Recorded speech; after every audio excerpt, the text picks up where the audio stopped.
جناب زہرا سلام اللہ علیہ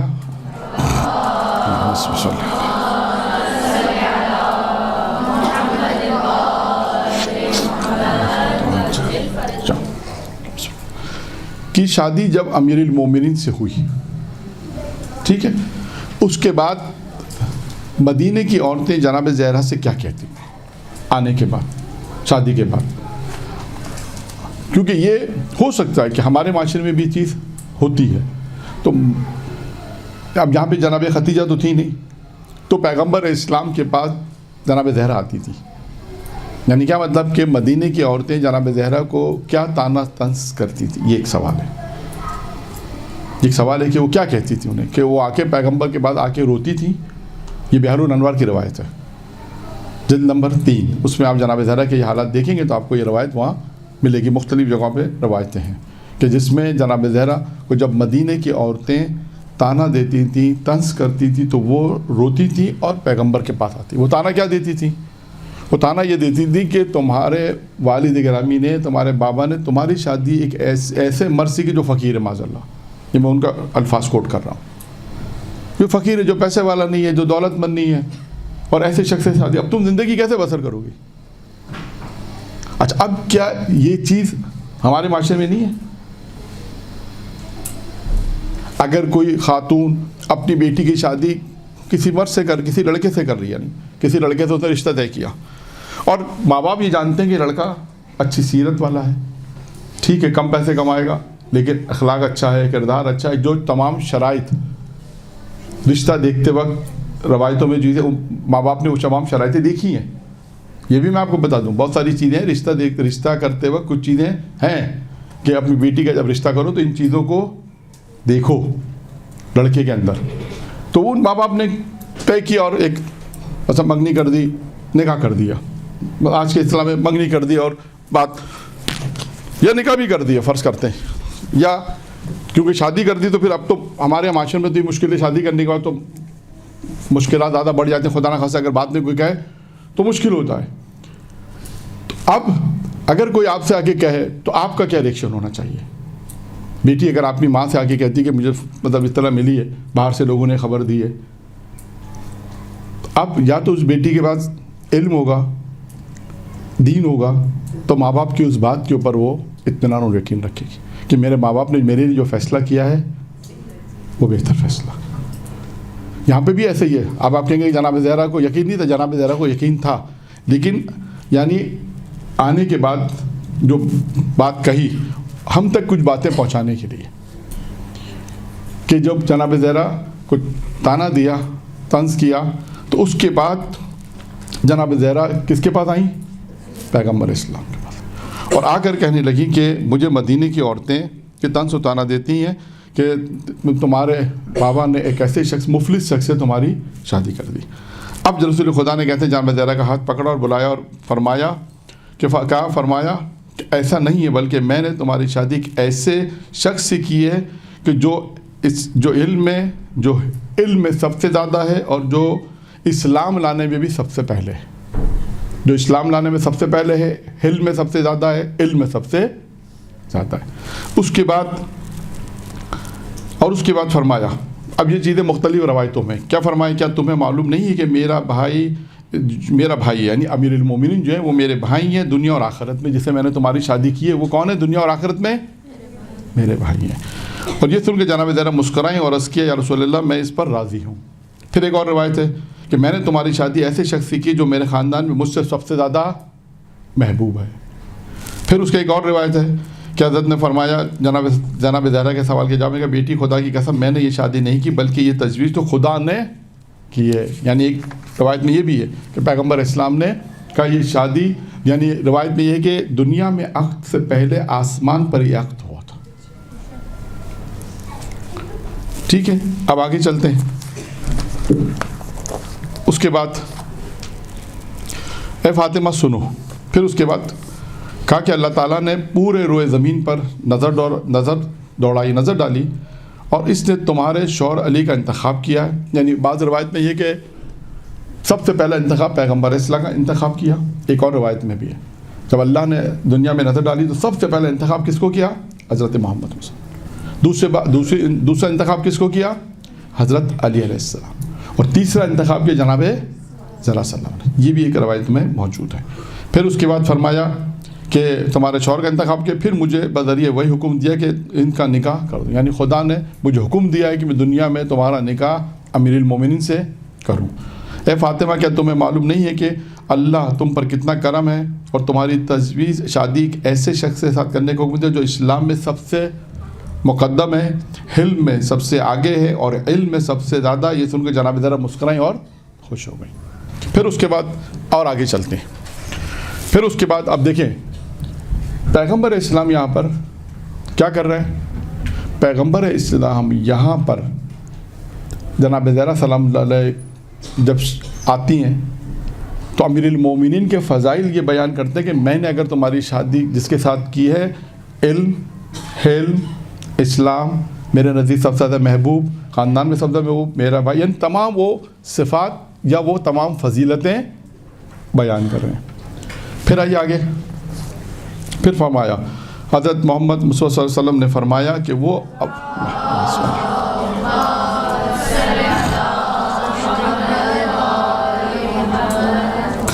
فرمایا کہ وہ فضل و شرف جو اللہ نے حضرت محمد اور آل محمد کو عطا فرمایا ہے انہیں بیان کر کے جناب زہرا کو زیادہ مسرور کروں. وہ شرف اور جو بیان کیا وہ فضل و شرف جو اللہ نے محمد اور آل محمد کو عطا فرمایا ہے انہیں بیان کر کے جناب زہرا کو زیادہ مسرور کروں. اس لیے کہا کہ فاطمہ سنو, حضرت علی کو اللہ نے 8 خصوصیات دی ہیں. یعنی اس سے جو ہمیں درس لینا ہے وہ کیا درس لینا ہے, اصل واقعے کو جو بیان کرنے کا مقصد ہے وہ کیا ہے, کیوں اس روایت کا ہم نے انتخاب کیا ہے, اس کے پیچھے ایک درس ہے. وہ یہی ہے کہ ہم اپنے معاشرے میں اگر اس قسم کے واقعات دیکھیں تو ہم ماں باپ نے جو فیصلہ کیا ہے رضائیت کے ساتھ, کیونکہ آپ کو معلوم ہے کہ یہ بھی ایک فقہی مسئلہ ہے کہ لڑکی کی شادی اس کی جی رضامندی سے. یہ بھی ہمارے معاشرے میں نہیں معلوم مجھے کہ کہاں تک یہ باتیں ہیں کہ اگر باپ یہ کہتے کہ بس اس سے شادی کرنی ہے, ماں یہ کہتے اس سے شادی کرنی ہے, وہ لڑکی راضی نہ ہو تو اس میں بھی مسائل ہیں. لڑکی کی شادی کے لیے اس کی رضائیت ضروری ہے. ٹھیک ہے, یہ ایک ضمنی طور پہ میں نے بات بیان کر دی. اس لیے بیان کی کہ معاشرتی مسائل اس میں زیادہ ہیں. یعنی اس روایت کو بیان کرنے کا مقصد کیا ہے کہ اگر ہمارے معاشرے میں اس قسم کے سوال و جواب ہوں تو ماں باپ اپنی بچی کو راضی کریں کہ جو اب تمہاری رضائیت سے جو شادی کی, اولن تو تم راضی تھی اس لیے شادی کی. اب جو لوگ تمہیں کہہ رہے ہیں تمہارا علم نہیں ہے تو ہم نے اب اس کے بعد ماں باپ نے جو لڑکی میں اچھائیاں دیکھی وہ اس اچھائیوں کو بیان کریں. یہ ہے طریقہ کار, کیونکہ یقیناً ماں باپ نے اپنے اعتبار سے رضائیت کے بعد یقیناً تحقیق کی ہوگی. ایسا تو کوئی ہوگا نہیں کہ بغیر تحقیق کے رشتہ کہیں طے کر دیا ہوگا. یہ تو نازک مراحل ہیں. اور یہاں پر ایک مسئلہ میں بھی اور بیان کرتا جاؤں کہ جو ہمارے معاشرے میں بہت زیادہ ہے وہ کیا ہے. اگر کوئی آپ سے رشتے کے متعلق پوچھے, چاہے وہ لڑکی کے متعلق ہو چاہے, تو کیا کرنا چاہیے جی ہیں جی ہاں, یعنی اتنے ساروں میں میرا خیال ہے ایک ہی کو علم ہے. یہ مسئلہ ہے کہ اگر آپ سے کوئی یعنی خواتین میں سے اگر کسی لڑکی کے لیے پوچھا جائے یا لڑکے کے لیے پوچھا جائے اور ماں اپنے بیٹے کی ان چیزوں کو جانتی ہے اور بیان نہ کرے تو روز قیامت میں جواب دے. یہ ذہن میں رکھیے گا. خدا نخواستہ کوئی لڑکے میں عیب ہے, لڑکی میں کوئی عیب ہے اور اس نے بیان نہیں کیا, نہ ماں نے نہ باپ نے, تو روز قیامت میں جواب دیں. یہ ذہن میں رکھیے گا. تو بہت سے موارد ہیں جہاں پر عیب کو بیان کرنا واجب ہے. ان میں سے ایک موارد تحقیق کا ہے.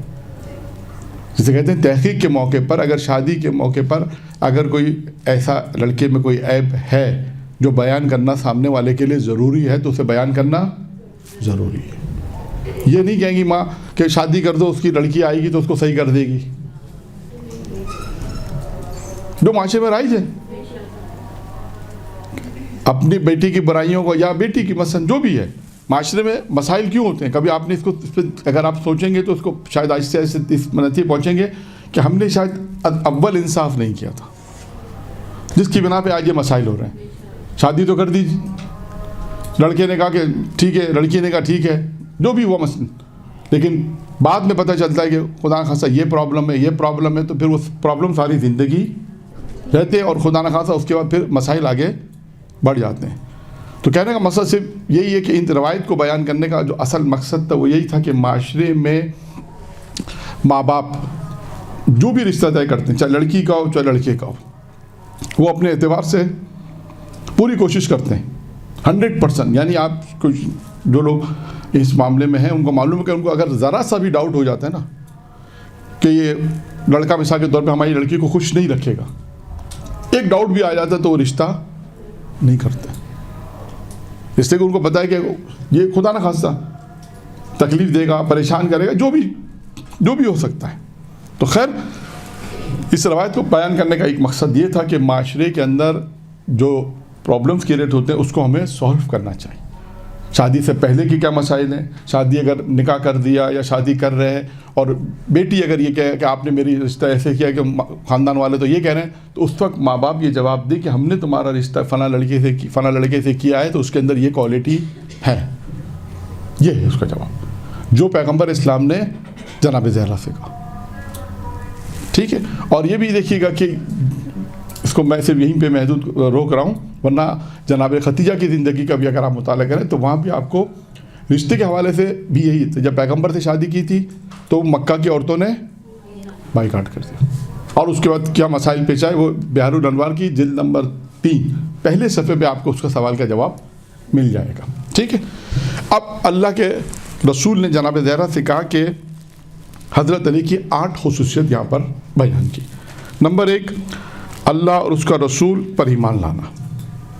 نمبر 2, علم ہے کا بیٹی علی کی خصوصیت کیا ہے کہ اللہ اور اس کے رسول پر ایمان ہے, علم ہے, حکمت ہے, تم جیسی بیوی ہے, حسن حسین جیسے بیٹے ہیں, امر بالمعروف کی توفیق ہے, نئی اس منکر کی جرت ہے, اور اللہ کی کتاب کی روشنی میں فیصلے کرنے کی قوت و طاقت ہے. یہ 8 خصوصیتیں پیغمبر اسلام نے امیر المومنین کی بیان کی جناب زہرا سے کہ جس سے میں نے تمہاری شادی کی ہے, عقد کیا ہے, تجویز کی ہے, اس کے اندر یہ کوالٹی ہے.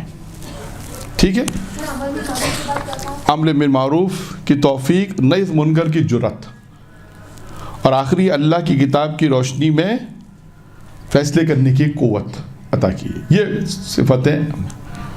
اچھا, اب آتے ہیں, یہ تو ایک حصہ ہو گیا تقریر کا کہ جہاں پر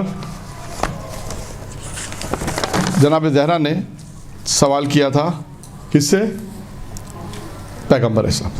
اب آتے ہیں دوسری طرف بھی واقعات ملتے ہیں تاریخ میں, یہ دوسری کتابوں میں, یہ بہار میں نہیں ہے, یہ جو واقعہ پڑھا جا رہا ہے یہ دوسری کتابوں میں, کہ مدینے کے منافق بھی امیر المومنین کو کہتے تھے. کیا کہتے تھے؟ مدینے کے منافق امیر المومنین سے کہتے تھے کہ آپ نے کس سے شادی کی ہے؟ ایک مفلس خاتون سے, ایک اس سے جس کا کچھ بھی نہیں ہے. وہی جملے جو خواتین جناب زہرا کو کہتی تھیں, وہی جملے مدینے کے منافق کس سے کہتے تھے؟ امیر المومنین سے. اور یہ کہتے تھے کہ اگر آپ ہماری بیٹی سے شادی کرتے تو ہم اپنے گھر سے آپ کے گھر تک اونٹ کی قطار لگا دیتے. میں اپنے گھر سے آپ کے گھر تک کیا کرتا, اور ہر اونٹ پر میری بیٹی کا جہیز ہوتا, یعنی مال کی لالچ دے دیتے کہ اگر آپ کرتے تو ہم اتنا آپ کو دیتے.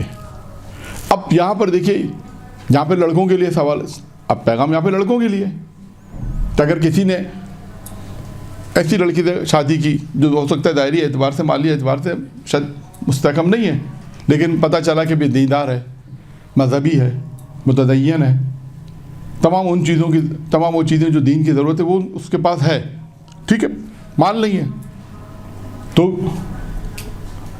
اور کوئی آ کے یہ کہے کہ ہم تمہیں اتنا پیسہ دیتے ہیں، تم ہماری بیٹی سے شادی کرتی تو ہم تمہیں اتنا دے دیتے، یہ دے دیتے، اب یہاں پر وہ جواب دینا چاہیے جو امیر المومنین نے دیے، جو امیر المومنین نے اس منافق کو جو جواب دیے وہ جواب دینے چاہیے۔ وہ جواب کیا تھا؟ وہ آئے، یعنی پہلے سوال یہ تھا کہ جو مشکل وہاں پر پیش کی گئی وہی مشکل امیر المومنین کے ساتھ مدینہ کے مرا، یعنی دونوں واقعات کو ہم کو ملا کے اس لیے پیش کر رہے ہیں کہ اگر خواتین میں سے کوئی ایسا مسئلہ پیش آئے تو باپ کیا بیٹی کو جواب دے گا، اور خود شوہر کے ساتھ یہ مسئلہ پیش آئے تو شوہر کیا جواب دے گا، یہ سوال جو امیر المومنین نے جواب دیا۔ اس نے کہا کہ آپ ہماری بیٹی سے شادی کرتے تو ہم آپ کو اتنی مال و دولت دیتے۔ اب سنیے، اور اس کے بعد بتاتے کہ ہم آپ کو کتنا جائز دیتے۔ جہاں پر حضرت علی علیہ السلام نے جواب دیا، 4 باتیں جواب میں کہیں، اس کے کتنی باتیں جواب میں کہیں؟ 4 باتیں امیر المومنین نے جواب میں کہیں۔ نمبر ایک کیا کہا؟ امیر المومنین نے کہا یہ مال دنیا دھوکہ ہے، علی اس مال پر توجہ نہیں کرتا۔ کیا کہا؟ مال دنیا دھوکہ ہے اور علی اس مال پر توجہ نہیں کرتا۔ پہلی چیز، یعنی یہ سمجھے کہ پہلی چیز جو لالچ جو مال سے دی گئی ہے، امیر المومنین نے اس کو پہلے رد کر دیا، اور یہ بتایا کہ ان رشتوں کے اندر مال کی کوئی اہمیت نہیں ہے، جبکہ آج دنیا سب سے پہلے کیا دیکھتی ہے؟ جی، مال دیکھتی ہے۔ اور امیر المومنین نے پہلے جواب میں پہلی چیز میں کیا جواب دیا کہ یہ مال دنیا ہیلا ہے، فریب ہے، دھوکہ ہے۔ اس کے بعد فرمایا کہ علی اس مال پر توجہ نہیں کرتے، ایک۔ دوسرا تو فرمایا میرا قصد صرف رضائیت خدا ہے۔ دوسرا کیا جواب دیا؟ میرا قصد کیا ہے؟ رضائیت ہے، یعنی اگر کوئی عقد کر رہا ہے، شادی کر رہا ہے، تو وہ جواب دے کہ یہ کام میں نے خدا کی رضائیت سے کیا ہے۔ یہ دوسرا جواب امیر المومنین نے نہیں دیا۔ تیسرا جواب کہا کہ انسان کو فخر کرنا ہے، اس کا فخر، اگر انسان کو فخر کرنا ہے، فخر اس مال پر نہ اس اعمال پہ نہ کرے، یعنی اگر اس کو فخر کرنا ہے تو اعمال پہ کرے، مال پہ نہ کرے۔ اگر انسان کو فخر ہی کرنا ہے تو اعمال پہ کرے، مال پر نہ کرے۔ اور چوتھا جملہ کہا کہ اس کی امیر نے فرمایا کہ مباحثت کرنا، اگر انسان فخر و مباحثت کرنا چاہتا ہے تو کردار پر کرے، نہ دینار اور درہم پہ کرے۔ یعنی اوپر اور تیسرا چوتھا جملہ تقریباً ملتا جلتا ہی ہے، یعنی 4 جملے امیر المومنین نے اس کے سوال کے جواب میں ارشاد فرمائے کہ اگر انسان فخر کرے تو کہیں پروردگار کا شکر ہے کہ خدا نے مجھے اعمال پہ فخر کرے، کہ میں اعمال پہ، نہ کہ انسان جو ہے وہ مال پہ فخر کرے کہ میرے پاس اتنا مال ہے۔ اس کے بعد فرمایا کہ اگر فخر و مباحثت کرتا ہے تو کردار پر کرے کہ خدا کا شکر ہے کہ اللہ نے مجھے اتنا اچھا کردار دیا ہے، نہ دینار پر کرے اور نہ درہم پر فخر کرے۔ 4 جملے امیر المومنین نے اس کو کہا، اس کے بعد وہ وہاں سے چلیں گے۔ اب آگے چلیے، روایت آگے کیا کہتی ہے کہ جب امیر المومنین گھر کی طرف چلے ہیں، سیدہ کے گھر کی طرف چلے ہیں، تو کہتے ہیں کہ ایک ندا آئی اور کہا علی آسمان کی طرف دیکھو، اوپر نگاہ کرو۔ کہتے ہیں امیر المومنین نے اوپر نگاہ کی تو کیا دیکھا؟ ایک وسیع میدان ہے، ایک وسیع میدان ہے، اور اس میدان میں کیا ہے؟ اپنے سر کو اٹھاؤ، دیکھا، مشاہدہ کیا کہ عرش کے نیچے ایک وسیع میدان ہے جو بھرا ہوا ہے جنت کے ناکوں سے، اور اس ہر ناکے پر در، گوہر، مشک اور عنبر ہیں۔ اور ناکوں پہ کیا ہے؟ در، گوہر، مشک اور عنبر ہے، اور ہر ناکے کے ساتھ ایک کنیز ہے، اور ہر ناکے کے ساتھ ایک غلام ہے۔ ہر ناکے کے ساتھ کون ہے؟ ایک غلام ہے۔ غلام ندا دے رہا ہے کہ یہ فاطمہ زہرا کا جہیز ہے۔